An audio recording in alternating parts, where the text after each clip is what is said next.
Check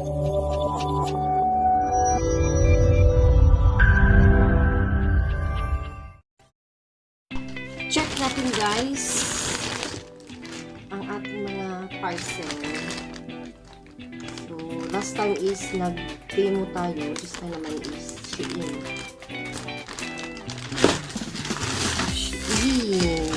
Ito is, ano to siya guys? Damit. So, later ko na to siya try. Oh. Ganda. Ito siya guys, ito yung lotus na artificial flower. Ano to siya, decorative. So maganda to siya pag halimbawa sa mga party or sa salon kasi guys, kailangan ko to siya kasi pang ano ko to siya. Pang yan ako siya sa setup ng aming sa massage room. Itong lotus. So bali, ang in-order ko is tatlo. Dalawa lang ba? Iba't ibang kulay. So, ito yung white. Tapos, ito yung hot pink. Wow. Maganda. Maganda siya. Kasi, guys, hindi ko kasi alam saan ako pwedeng bumili nito. So, good thing. Nakita ko ito siya sa Shein.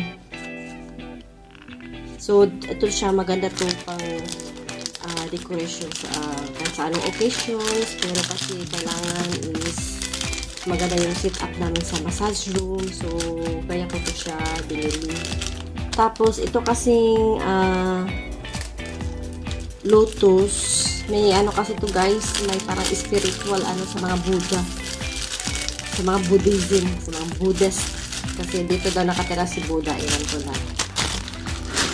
So, ito yung sorry guys, pause ako kasi nagkakatrangkasi talaga ako. Ito guys, ito yung chrome powder. So, ito yung chrome. Alam mo yung may mag-shine effect sa ating nails pag once na gumamit tayo nito. So, ipakita ko sa iyo guys yung ibang sample ng chrome. So, maliliit lang pala yung kanyang mga so, okay lang. So, try ko to next time. Siya. Ito yung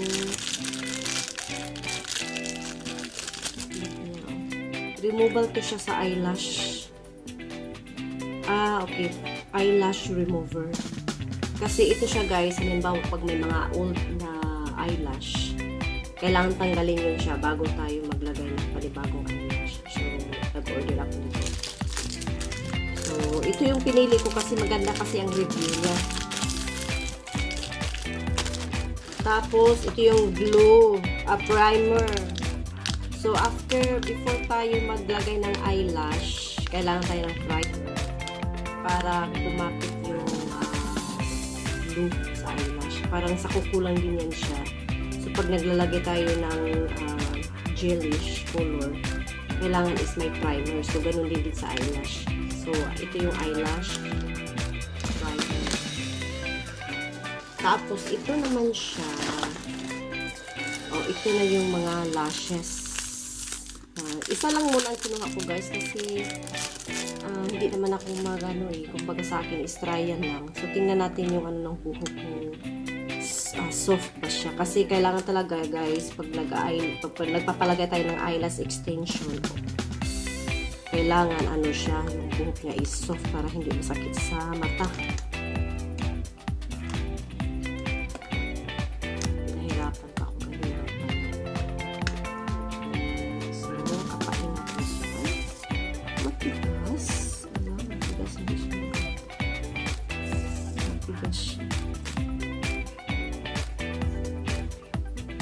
Sige lang. Ano lang naman ito pang trial. Kaya isa lang talaga ito. So, ano siya?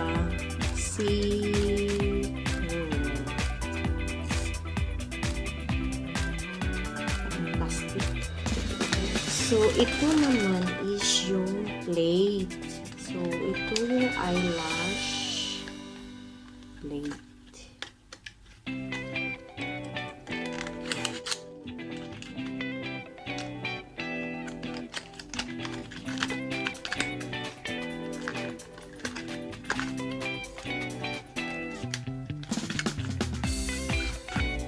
So, itong eyelash plate, kumbaga ito guys,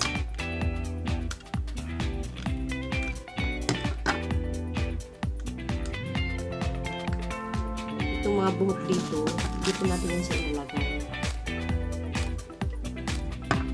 Para mabilis na lang siya kunin. Tapos, bumili rin ako ng kanyang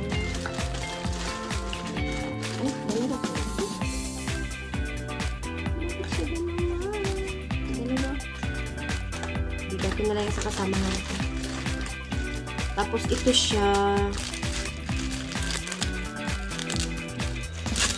isang set to. Ito guys, ito yung tape, yung sa lifting tape, kung saan yung pang-angat to ng eyelash para pagkabit is hindi na siya matilas. So ito naman, dito natin nilalagay yung glue ng eyelash.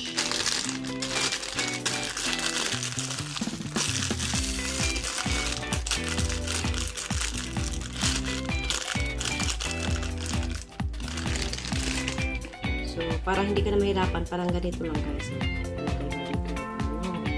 Okay, ganyan. So, ito yung glue. Saan naman yung glue?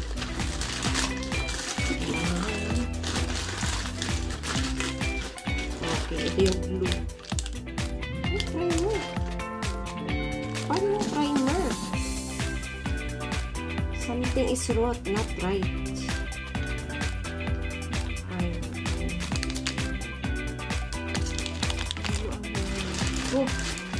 Ito yung extra strong. Bakit na talaga? So, ito yung glue pala, guys. Ewan ko bakit dala-dalawa yung isa na kaya palang pamahal. So, halimbawa, guys, ito yung glue, no?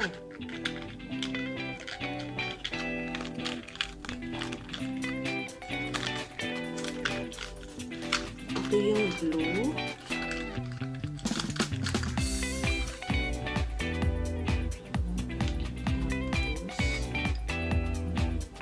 So, pag once kasi guys, ito extra ano to siya kasi ito magiging sticky kasi itong glue niya. Kaya halimbawa, ito, ang gamit nito is dito mo ilagay yung glue. Tapos, saka mo siya gamitin. So, ito yung glue niya. Extra strong glue. So, mag-try tayo ng parang kasamahan.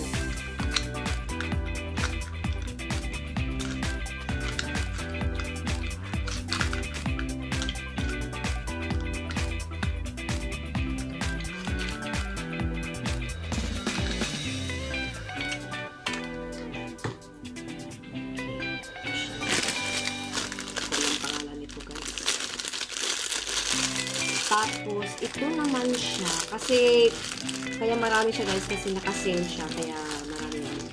So, ito naman, ito yung micro brush. Pang eyelash sa eyelash. So, pang ganyan sa eyelash guys. Yung suklay to siya sa eyelash. Micro brush. Tapos, ito naman, ito yung eye patch. So, bali, pag kailangan kasi guys, may ano yung sa mata sa banda. Tapos, ito naman yung pag nagtanggal ng eyelash, fake eyelash, ito yung ginagamit. So, lahat to guys is pang eyelash. Pero parang hindi maganda ang kanyang eyelash. Maganda talaga siguro dito nila ako sa iba ating i-try. Tapos, ito naman, ito pa rin yung cream powder. Kasi kailangan ko to guys kasi yung mga client namin is naghahanap na ng mga cream powder. Tapos, ito siya. Ay, okay, ito naman siya. So, ito naman siya guys. Bali, dito natin to ilagay ang glue. So, halimbawa, pag napapa-eyelash na tayo,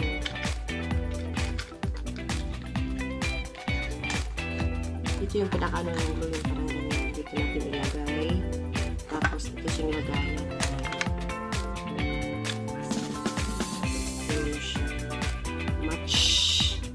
So, bali dito ilagay yung glue.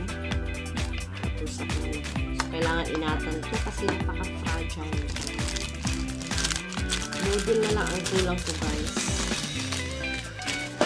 Ito naman siya, ito yung shampoo ng eyelash. So, bago ka magsimula, bago ka magkabit ng eyelash, shampoohan mo muna kasi may tendency na yung ano niya is oily or kung may makeup siya o may mascara siya. So, kailangan natin siyang muna ng shampoo para ma-eliminate yung mga oiliness sa pilik mata kasi. Otherwise, hindi yan siya nakapit yung eyelash. And then, after is, mag-ano tayo ng primer. Tapos, primer, saka na tayo maglagay ng eyelash. Para durable yung eyelash.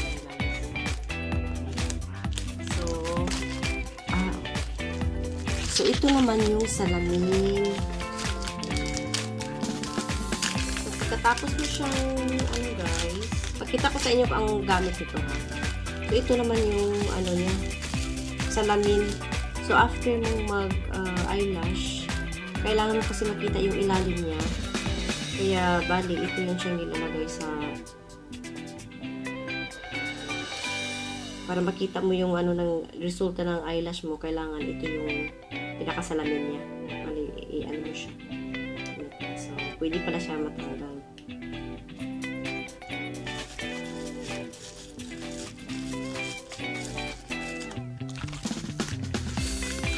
At ang pinaka gusto kong tingnan is itong okay, wow, maganda siya, guys.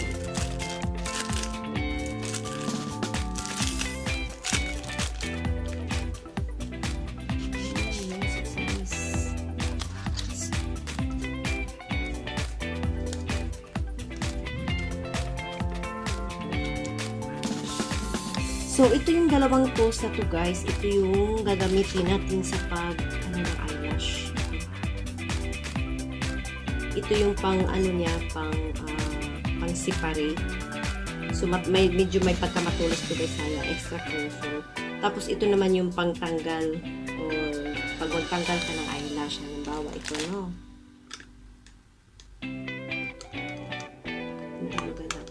Halimbawa, gusto mo ng buhok. So, ganito lang, oh.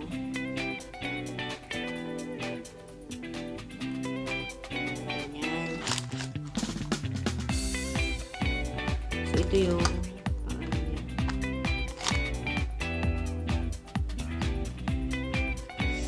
super tigas niya, guys. Hindi ko siya pwedeng gamitin sa kasamahan ko. Napakatigas niya.